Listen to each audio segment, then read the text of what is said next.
Debbie MacCoy's condo complex has crumbling foundations. She's been pushing for testing for years and says this is a necessity. Once we learn what the threshold is for how much is too much, then we can free up all those homes and they no longer have the stigma, having trace amounts of peritite.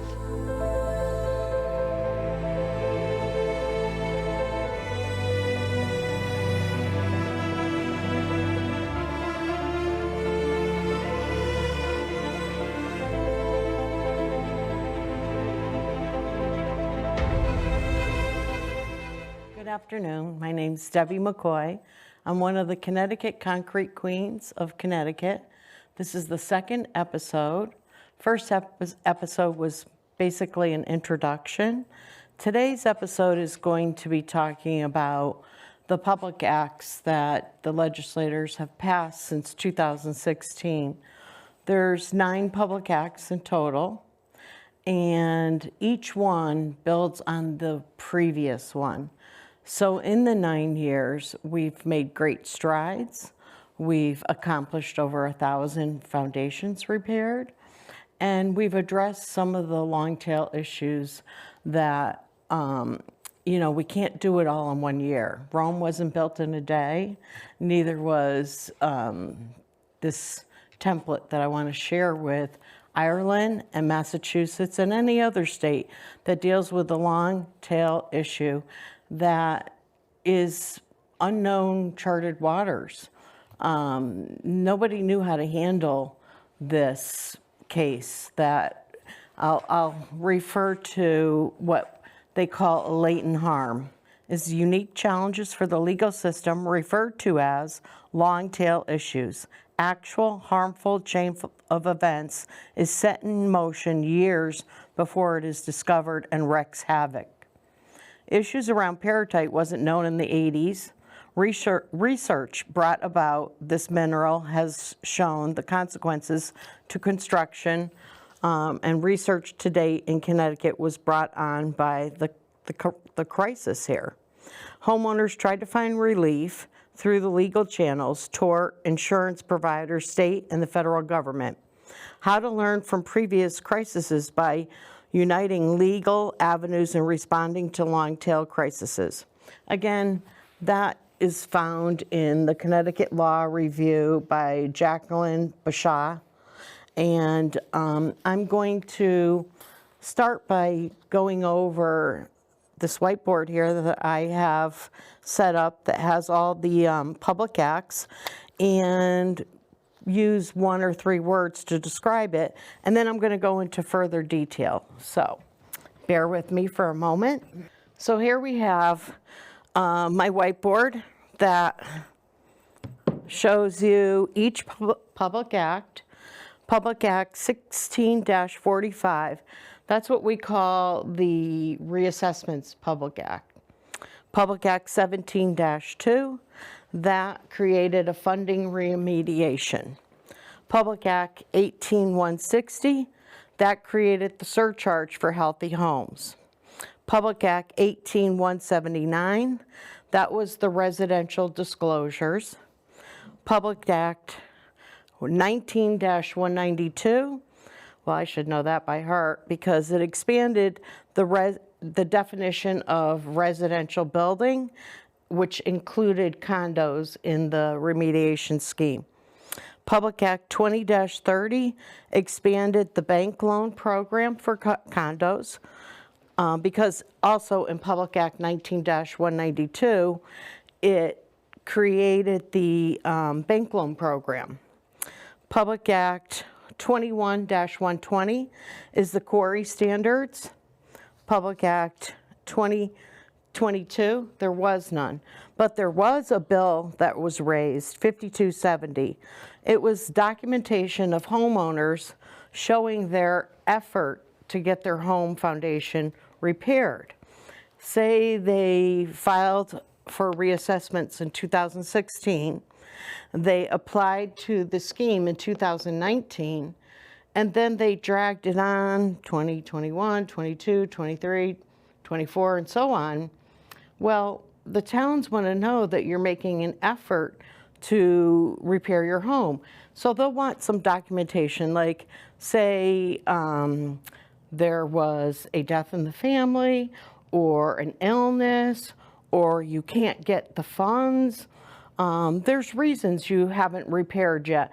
It's not that you're just trying to get the lower tax amount forever and never repair, and you filed a claim, and that claim, you are in line to have that foundation repaired. You're holding up the process. So anyways, that didn't make it out of committee. Public Act 23, producers of concrete aggregate that weren't a quarry had to provide a GSR. So they wanted to know about the sulfur as well. Public Act 24 was notice of reevaluation. So that again went back to 2022, where they wanted to find out, each year you go before the reassessors and you let them know, hey, I haven't fixed my foundation yet, but the contractor has set me up for next year. Because a lot of the times folks can't necessarily get their foundation fixed the year that they get their participation agreement, because the contractor that they've chosen has all his jobs lined up and he can't take you for the next year. So explanations like that are very helpful. Over here I have Public Act 1645. What industry does it affect? It affects the construction industry, and the reason being is prior to getting a certificate of occupancy, a CO, documentation on who supplied the concrete and who installed it is now been established due to Public Act 16-44. Home Builders Remodeling Association opposed some of the previous bills, but this one, they went through it. The legislators put this through, and I'm very proud of them, because it's not easy to go up against industries. Public Act 17-2, what does it affect? The taxpayers, because the first Public Act was 100 million bonded funds, and it created a funding remediation scheme, so it affected the homeowners that are victims to this. Public Act 18-160 is a surcharge, a healthy homes of $12 a year. And what industry does it affect? The insurance industry. Now, granted, we would have liked for them to kick in 12 as well, but that didn't happen. They opposed that, but they didn't oppose the surcharge on homeowners. Public Act 19-192. What did that affect? Well, it affected the banking industry, because we created a bank loan program, and the government, the state, guaranteed a $20 million bank loan, and they had 3 of the biggest banks participate in this. And what they do is they offer up to $75,000 per homeowner for ancillary costs, and you have up to 20 years to borrow it, to pay it off, I should say. Public Act 20-3 expanded the bank loan program to condos, so again, affected the banks. Public Act 21-120 was the quarry standards, and of course that affected the concrete industry, because now they have to produce GSRs, geological source reports, and have to do testing annually and provide a quality control plan. And Public Act 23 affected also producers that produce aggregate for use in concrete. So how did we achieve a successful program? And it started with the governor. The governor asked for an investigation. Remember last episode I told folks that in July 2015, when the news broke, which is this July is our 10-year anniversary, But when the news broke, the governor in August of 2015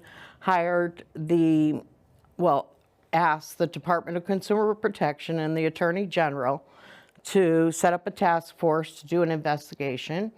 DCP hired UConn. They went to the suspected quarry and they did testing, and that's how they learned that there was 2.542% peritite in the aggregate. So anyways, the governor went through with the investigation and found out the cause. And he also created a testing program. That testing program and setting it up to go through CROG, Capital Region Council of Government, that helped us find the cause, and CROG helped us find out the magnitude. Through that testing program, I think they had 2,000 something folks apply to be reimbursed. So they knew, okay, it's over 500, it's over 1,000, it's, heading into the 2,000. So CROG helped us get the magnitude, the governor helped us learn the cause, and the federal government helped us through hiring the GAO, Government Accounting Office, to do an investigation into the economic impact. Because in 2016, the governor wrote to FEMA and asked for help. No, he didn't. Governor Malloy, and I'm making this very clear, did not ask for a presidential disaster declaration in 2016 because we hadn't even gotten the report from UConn on the cause in April of 2016. And we didn't know in 2016 what CROG knows now, that it's over 2,000. So it was premature on his part, so he didn't ask for a presidential declaration.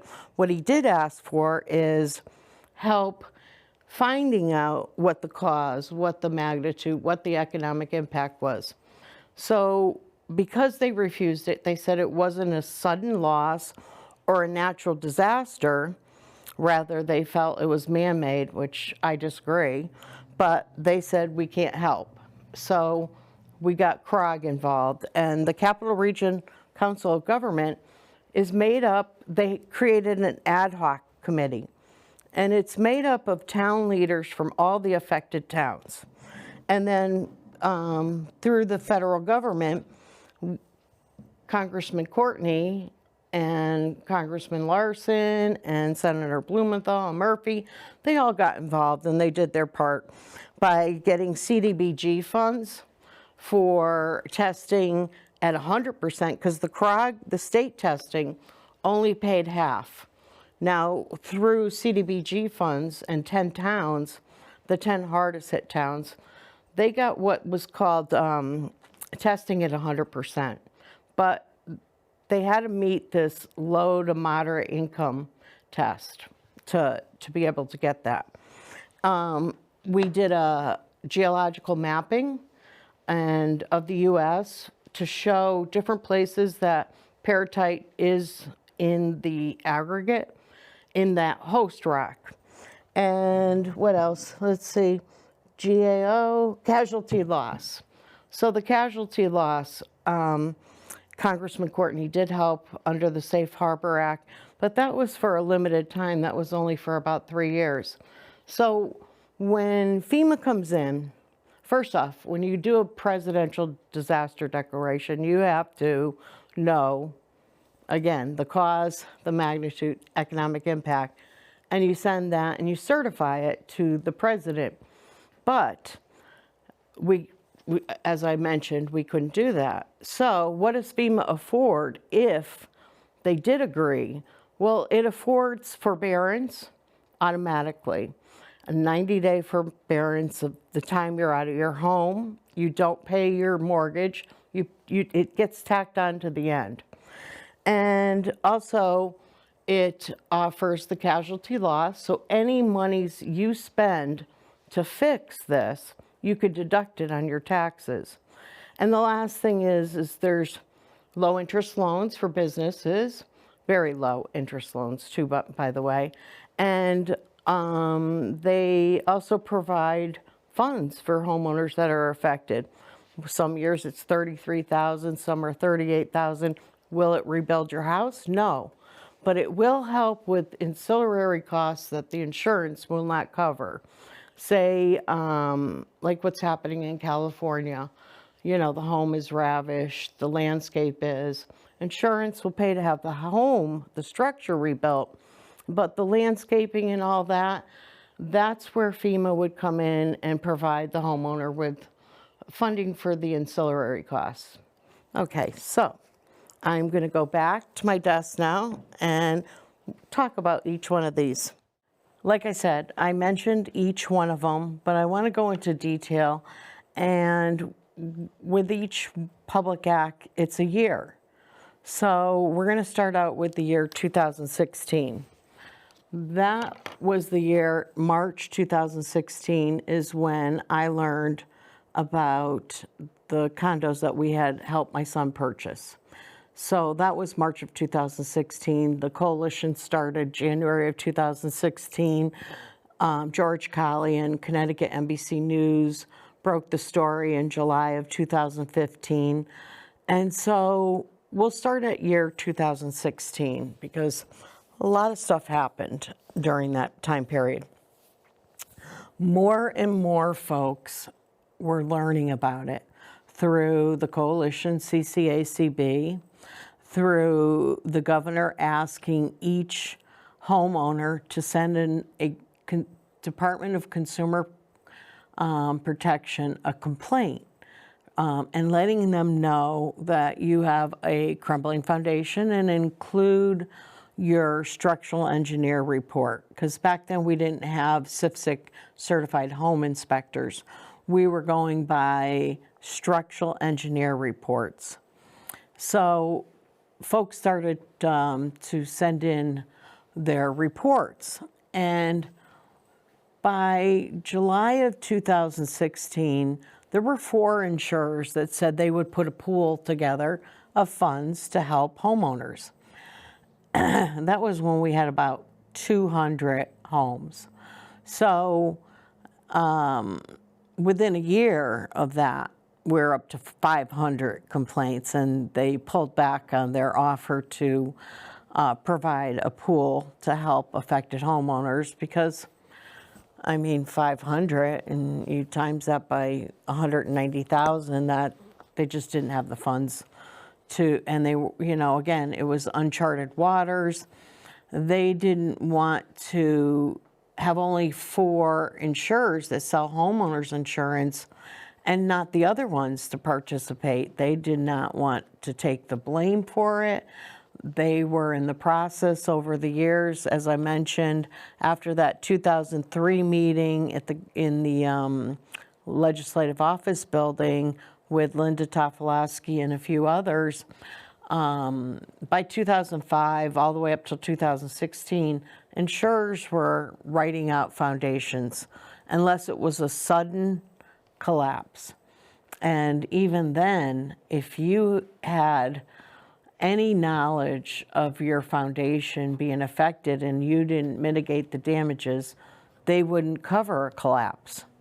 So in 2016, as soon as I learned about reassessments, that's when I got highly involved. And in my car, actually, I have 2 binders of being interested in finding out how many reassessments there were in each town, because that helped, that really did.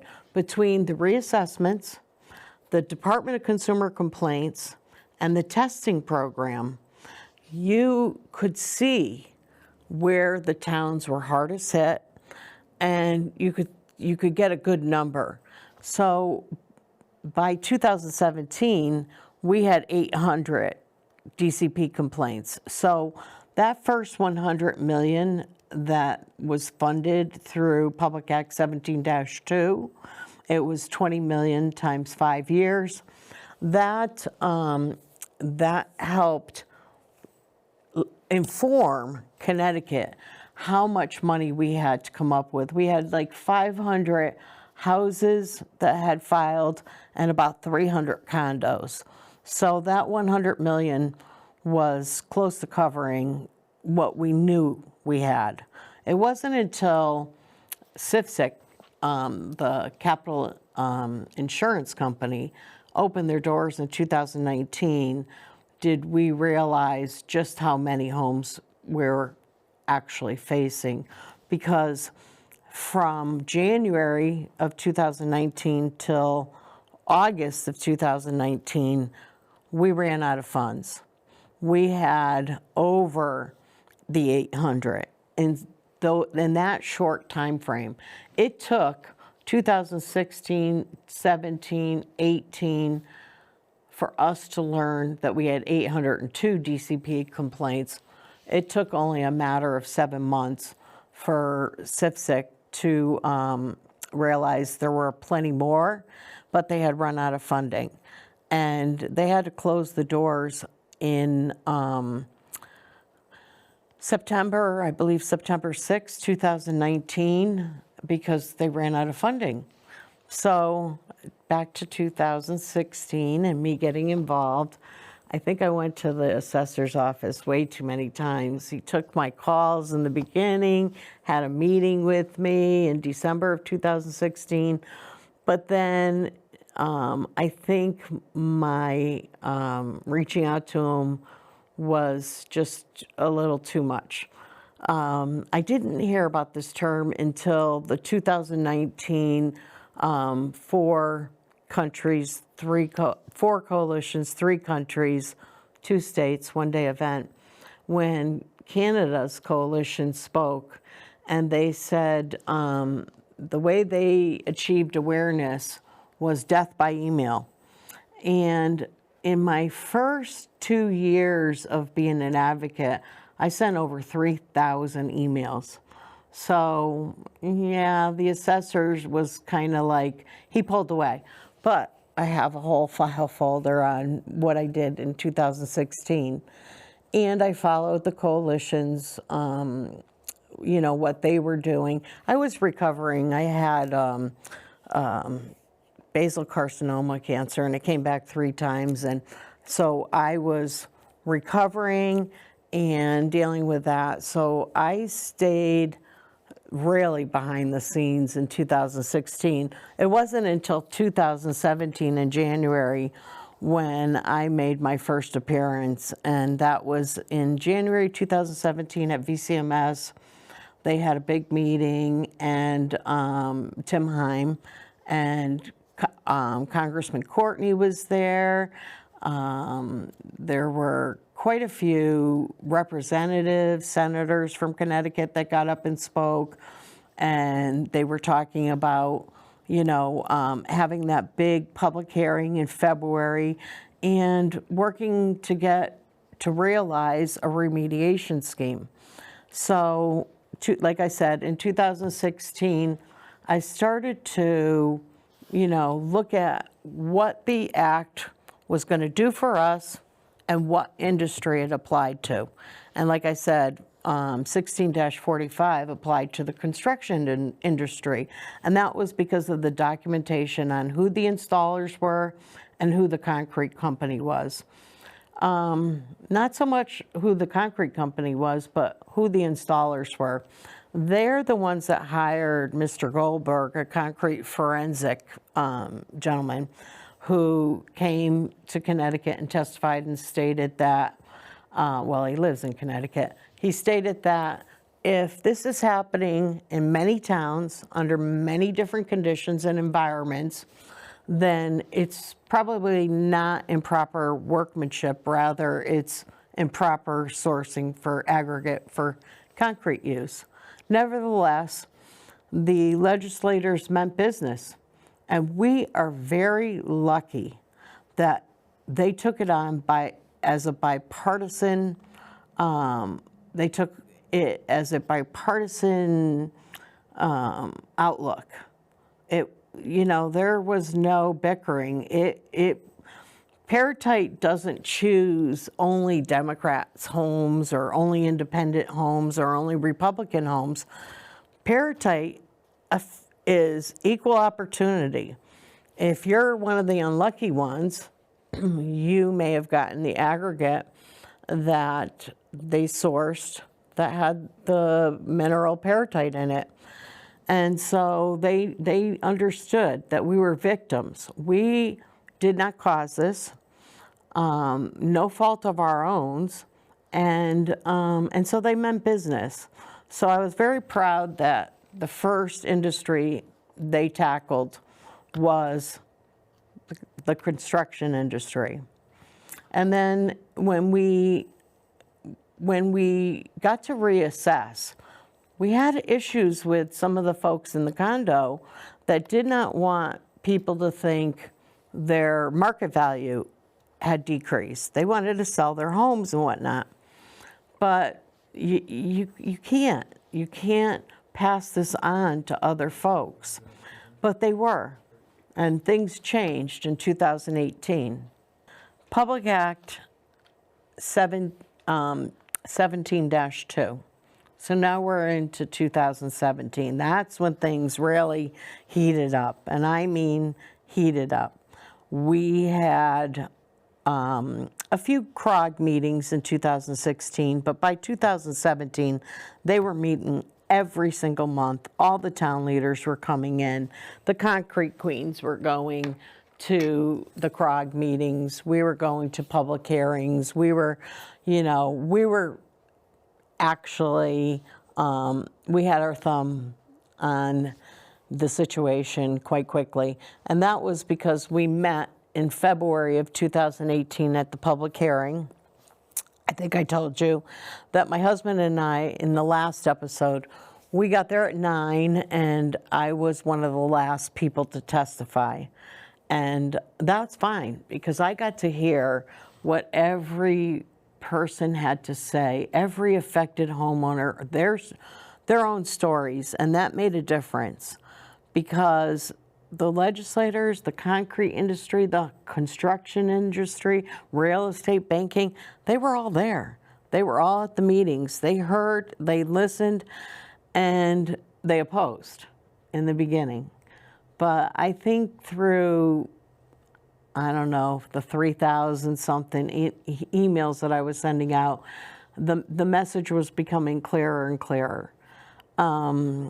So in 2017, in January, I went to that VCMS meeting, and I gave Congressman Courtney the 5-page letter. In February of 2017,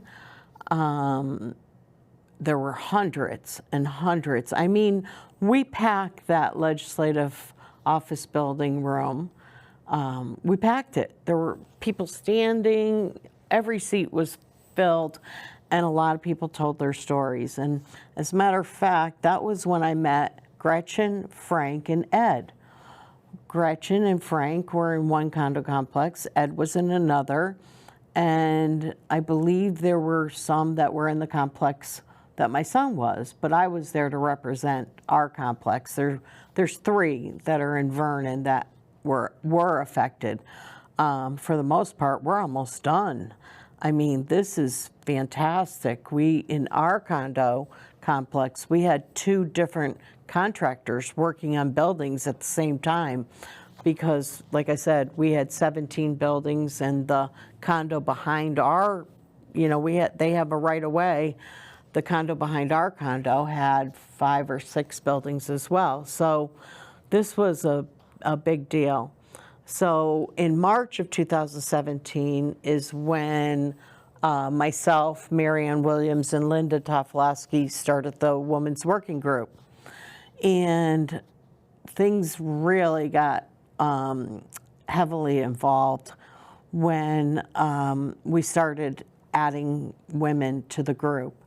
And I remember 4 of us went out to Yukon because we had heard, we saw the video of J.J. Modas pouring concrete at Yukon. So we went to go and look at those buildings, but it was early on for anyone to see any distress. I'd like to make a trip again out to Yukon to look at those buildings, but when we went in 2017, we didn't see any. But, we started to become a household name, but it wasn't until 2018 did the legislators and the town leaders and CROG and even the governor and AG started to take note. And I wrote to every single department head, commissioner, DCP. I got a phone call from Michelle Siegel immediately, and that was in 2017. I received confirmation of my letters from actually every department head, every commissioner. I had a meeting in 2018 with the Attorney General. I had a meeting with Department of Environmental Protection. I had a meeting in 2019 with the Department of Housing Commissioner. So folks were, taking us serious, and we were highly involved. But back to 2017. So in that Public Act 17-2, it waived the permit fees. So because when you do a job on your home, it's like $15 for every 1,000. Well, this remediation was 175, 190, 200, 250,000. So that really helped by waiving the permit fees. So we started with the reassessment. We built on that by waiving the permit fees. We had a sunset date for SIFSIC for 5 years because, remember, 20 million bonded funding for 5 years, so they sunset the captive in 5 years. And we came up with a mechanism when we created a remediation scheme. And it was brilliant to not have the government deal with it, but rather a captive insurance. So the government bonded the 20 million each year, sent it to Department of Housing. Department of Housing then funneled the funds into the captive insurance, and the captive insurance took that 20 million, and they were able to do probably about 100 homes on 20 million. And then in 2018, we realized that we're going to need more funding. So that's when they created the Healthy Home Funds, and that was $1 a month. $1 a month. Now, I don't know if you live in the state of Connecticut, we have to pay fees on a registration for all folks in Connecticut to be able to go to parks and beaches and parks for free. You look at your Comcast bill, there's all these different fees. You look at your CL&P bill, there's all these different fees.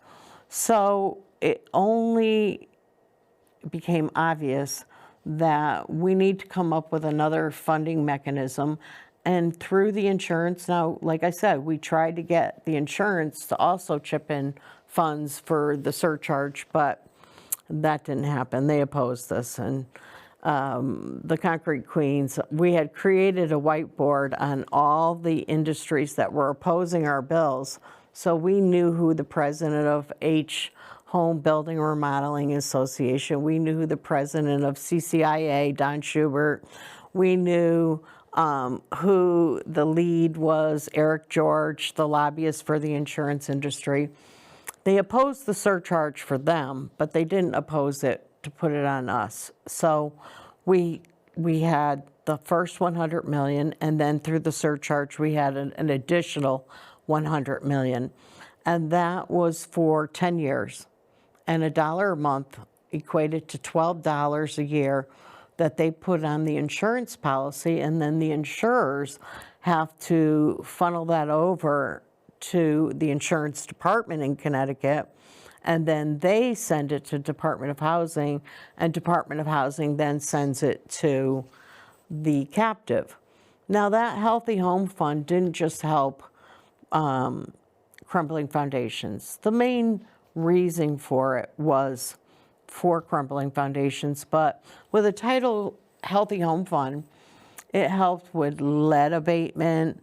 It started out with lead, radon, asbestos, but I think that they took radon out later. because that is very expensive as well. And I'm not entirely sure why they took radon out, but I remember seeing that.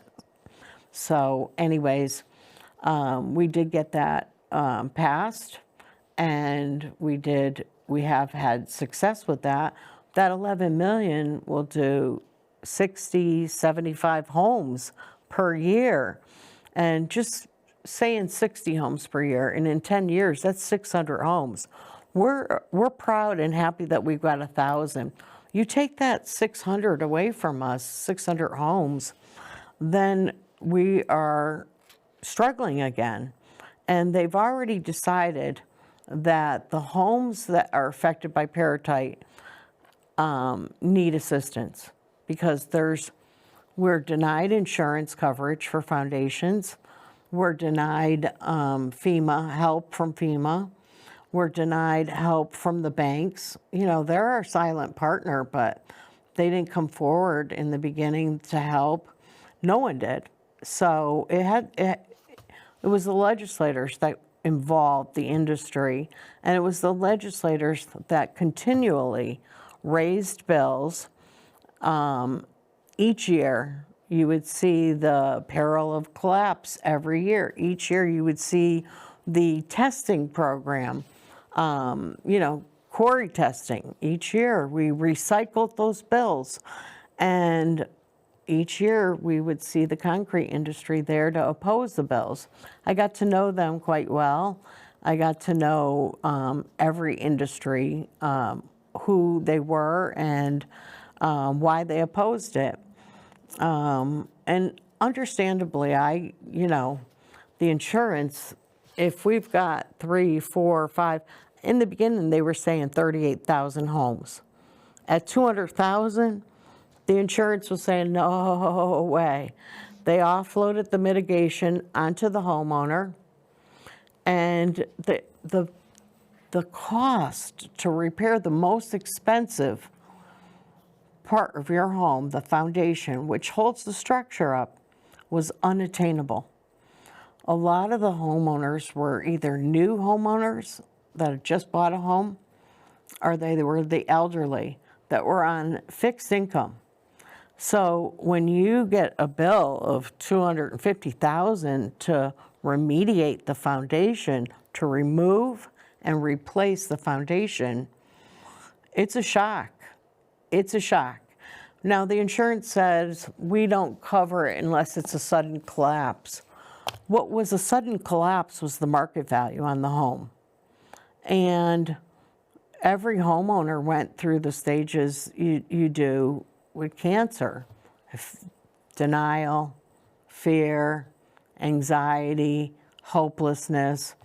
And there were advocates like myself, the Concrete Queens, Tim Heim, legislators, town leaders, CROG, all coming together to bring the awareness to the public that this $1 a month surcharge was helping your neighbors, it was helping your family members, it was helping your town, your street, your neighborhood, your state.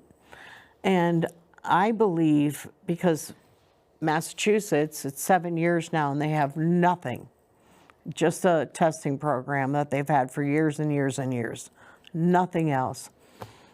And Ireland has a scheme that, they started a scheme, a 90-10 scheme, and then they realized, oh my God, I don't even know if they know how many houses they built from 2020 when their scheme started to 2021, when 10,000 folks went to Dublin to say, look, we can't attain the scheme. We can't get on the scheme because we can't get the funds.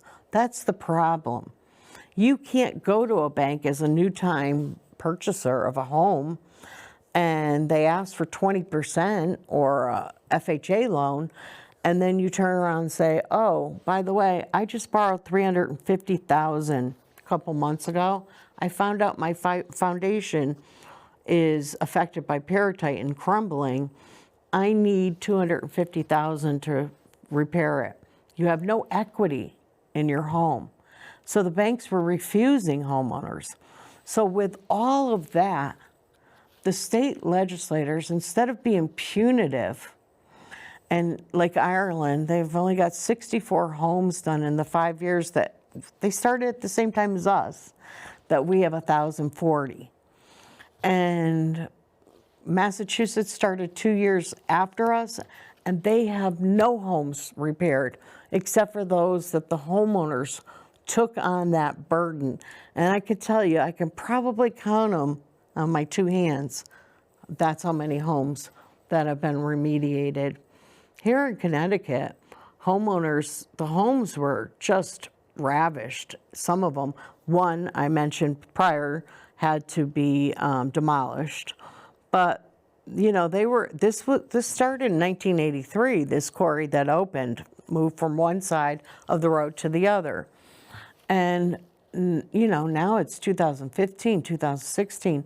We're talking 30 years these homes were built. They were really showing signs, and they were bad.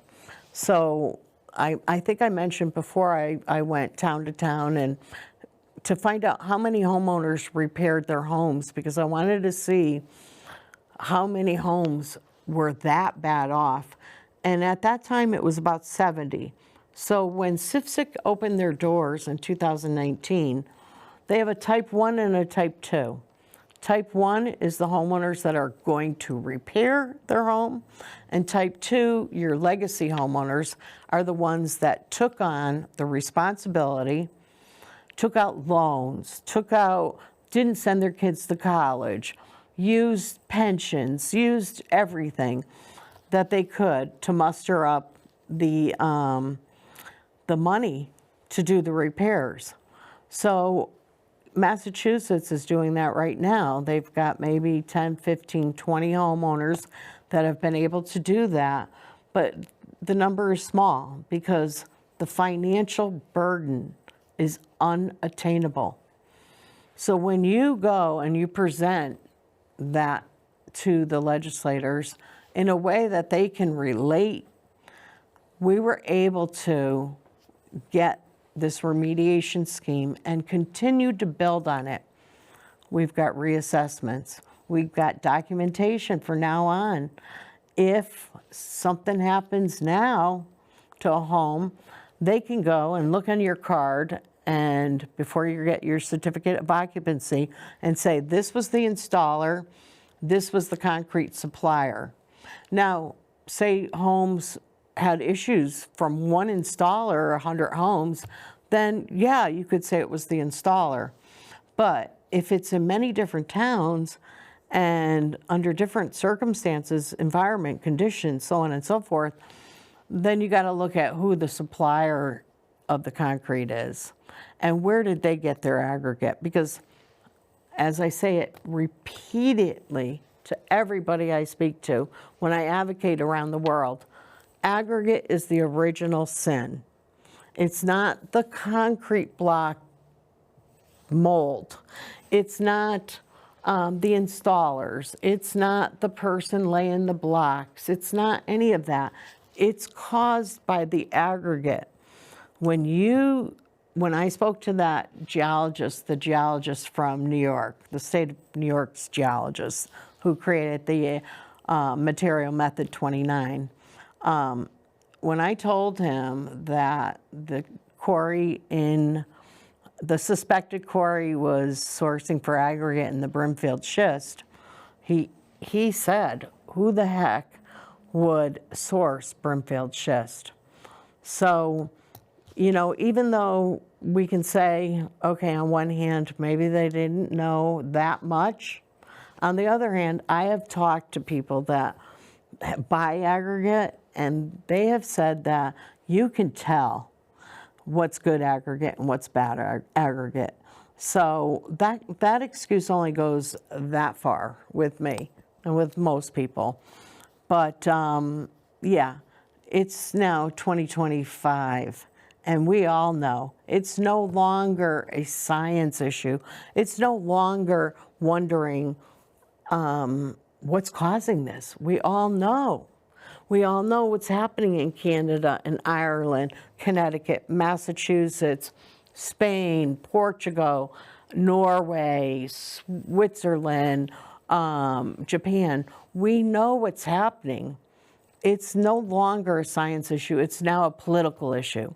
Do they have the political will? This year, right now, we have 3 bills that have been put out, and that's this one here, Senate Bill 547. And that was introduced by Jeff Gordon, Catherine Osteen, Senator Anwar, Representative Delnecki, Representative Tammy Nocchio, Representative Kurt Vale, Representative Tim Eckert, Representative Jamie Foster, and Representative Kevin Brown. That's 5 Republicans and 4 Democrats. That's very important. You need a bipartisan approach to this. And this act, Senate Bill 547, is an act increasing funding for CFSIC of another $100 million bonding. So we're asking for another $100 million to wrap our arms around this.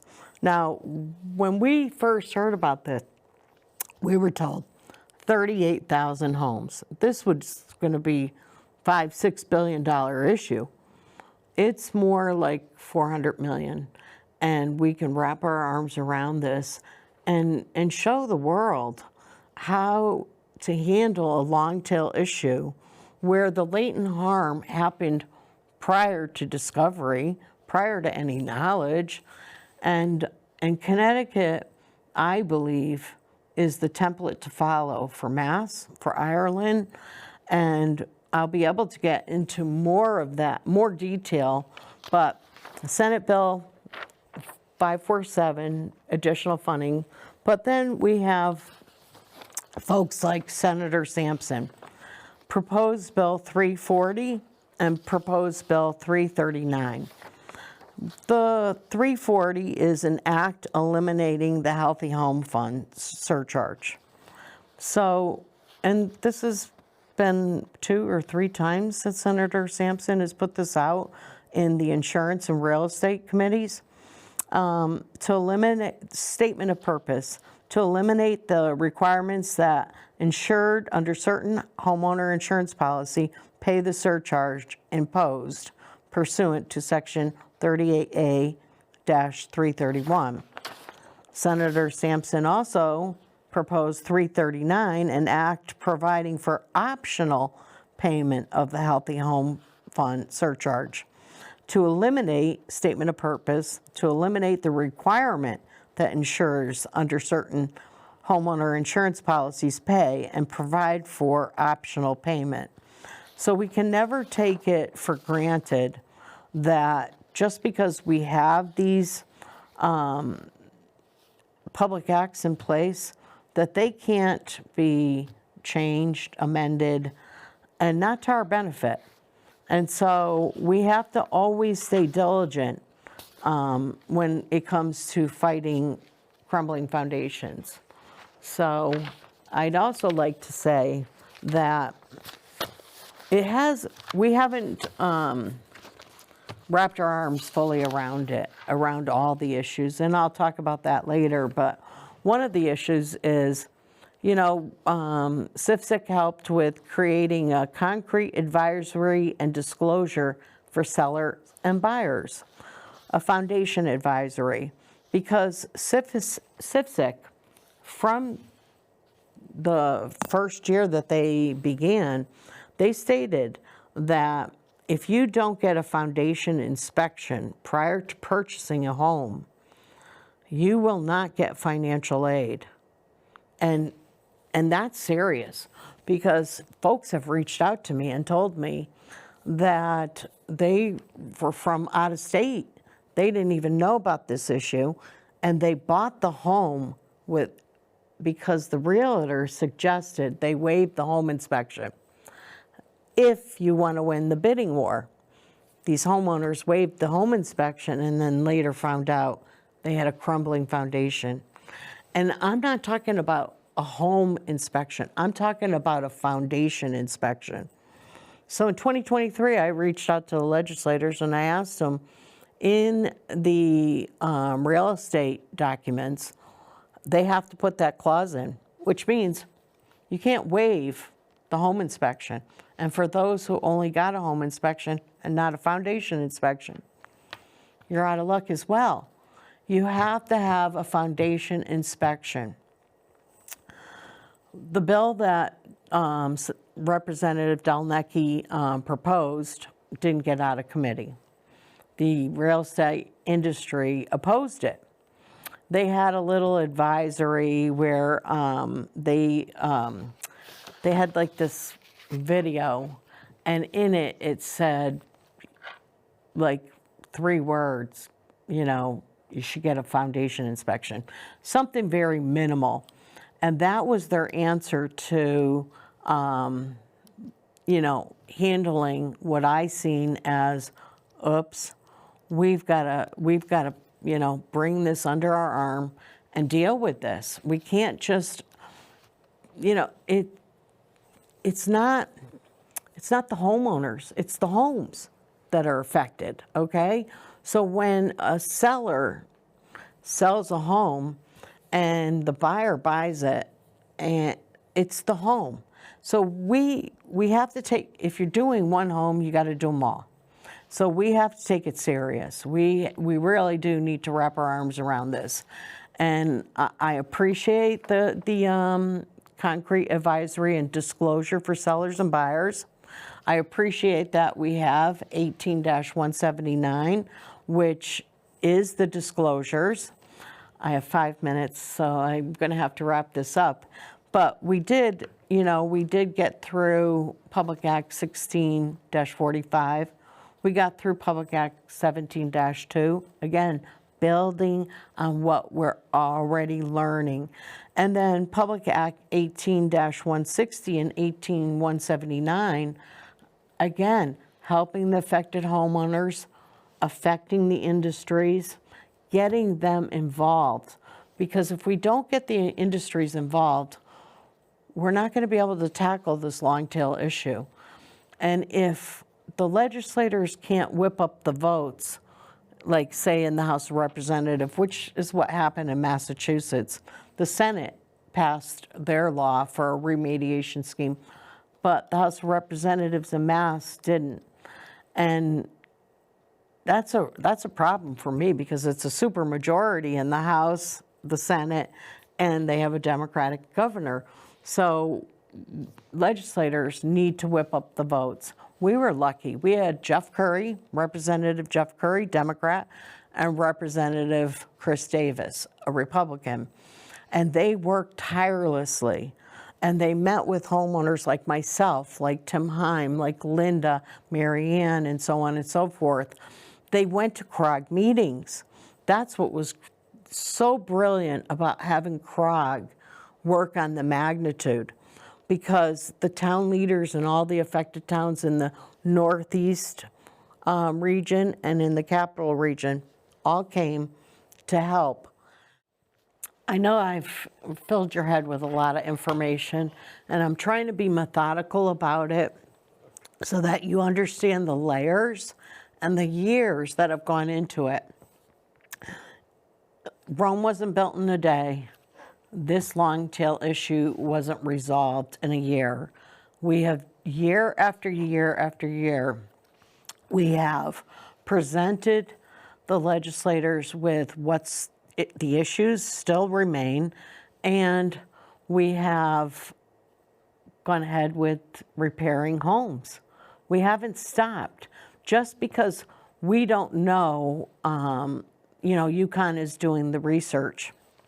That was the other thing that the federal government got us through the NIST, was funding for UConn to do the research. So even though we don't know how much is too much, we certainly know when you walk in a house and you see cracks you can put your hand through, when you see mold on the walls, when you see orange staining from the peritite goes to rust and the sulfite goes to dust. You see all that.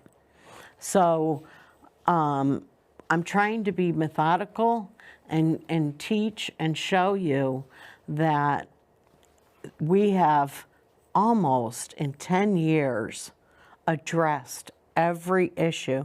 And CIFSIC was a big part of that.